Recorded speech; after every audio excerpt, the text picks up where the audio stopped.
I'm Ina Fried with Axios. I'm here in virtual reality, also coming from my house in San Francisco with Jacob Loewenstein, the head of business for Spatial. Jacob, where are you right now? I'm here in Brooklyn, sitting in my apartment, Okay, wishing I were outside. so we're both obviously physically distant. Thanks to VR, we're right next to each other. And this is something that Spatial's been working on for a long time, this virtual collaboration. But now you're ready for anyone to use it. Is that right? That's exactly right. Yeah, next week on the 13th, we're launching Spatial to the public. We've had such a crazy deluge of interest with everyone working from home during COVID that we decided the time was right to unleash this on the world and give everyone a chance to use Spatial. And we're proud to say that we're going to offer it for free with unlimited features during this crisis. So anyone will be able to download and get going from our website. And I'm wearing an Oculus Quest, but one of the neat things about you guys is you can work with a lot of things. What do you need to be able to use Spatial?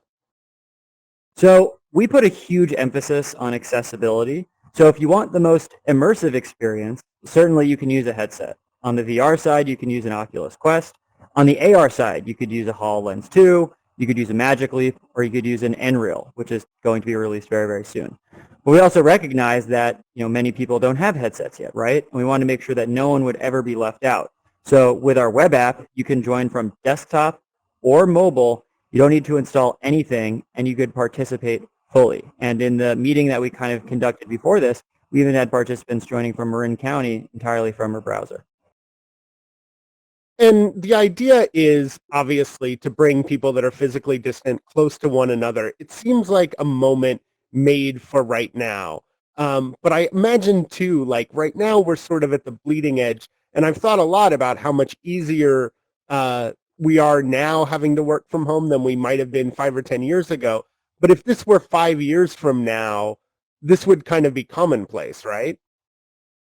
I think so. And I think like 5 years from now, we'll look back and sort of see like 2020 into 2021 as the time this all took off. And a lot of things needed to line up for this to happen, right?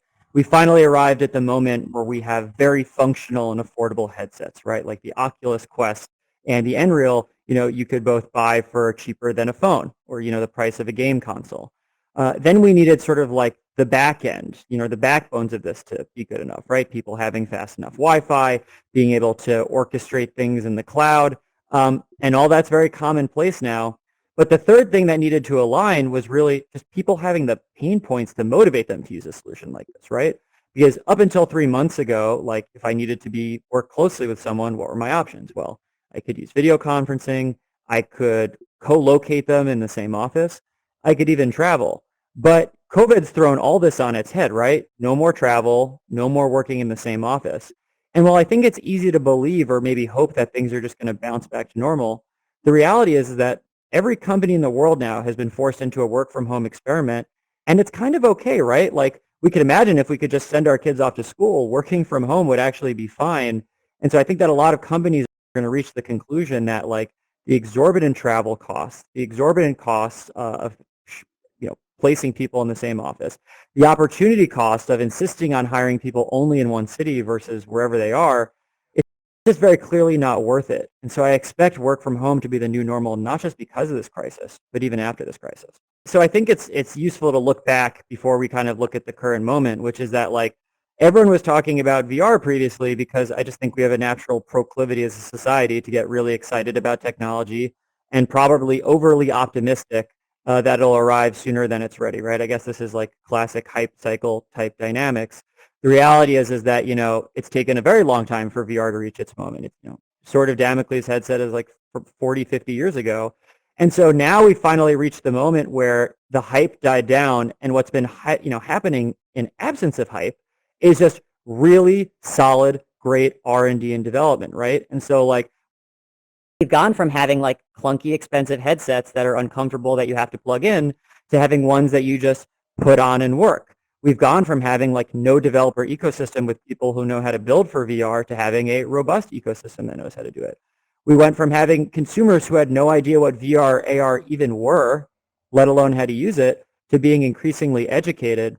And now we have real problems that have manifested that VR and AR actually solve, right? And so being in quarantine, feeling the sense of isolation, feeling the burnout of being in video conferencing all day and looking at the same walls, and knowing that if I put on a headset, I could be with anyone, anywhere, and I could have any tools at my disposal without having to worry about being in an office, within 6 feet of someone else, means that they solve meaningful problems now. And, this is, of course, from my perspective, let alone, the appeal of VR and AR for gaming, which has already become very popular. The last thing I'll say, it's worth noting that, VR usage during this quarantine has gone gangbusters for the people that already have the headset. The thing that's probably held things back most of all is just like this crisis all started, in China where much of the manufacturing was. And so people just haven't been able to get their hands on a headset. Like all you have to do is Google, Oculus or look on Twitter for Oculus Quest, and like 75% of the messages are just about people wanting to buy it and it being sold out. So now that, China's bounced back and the supply chains, pretty much returned to normal, I think probably this is my like hot take. I hope people don't hold me accountable to this, but my guess is by like the end of this year, we're going to see purchase of VR headsets go through the roof. And if I'm wrong about this, I'll give a public apology. Thank you so much. Jacob Loewenstein, for Axios, I'm Ina Fried.